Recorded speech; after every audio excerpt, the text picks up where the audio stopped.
Hi, it's Angeline here. Welcome to another crafty video with Unity Stamp. Today I'm going to show you how to create this rainbow dotted background using some Holtz Distress Oxide inks.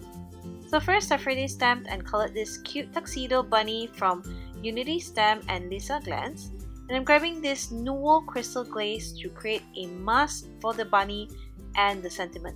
You could always use masking fluid, glossy accents, or anything that you prefer, but I like this crystal glaze because it is so fluid and it gives a nice glaze.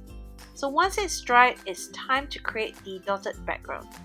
Here I'm grabbing the Distress Oxide inks and an old gift card or credit card, and just smoosh the ink right directly on the card, spritz some water on it, grab a brush and just mix the colors around first and just swipe the colors off onto your card.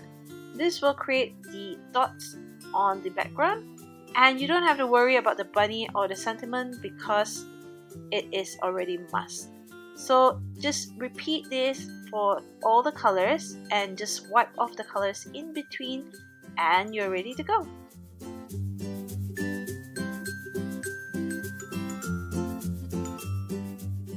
Once you're happy with your background, it's time to wipe off the excess from your bunny and the sentiment. Here I'm grabbing my microfiber cloth, spritzing some water on it and just rubbing off the excess colors. And check out how clean the bunny looks now. So here is my finished card. I hope you enjoyed this quick little technique and thanks for watching. Bye!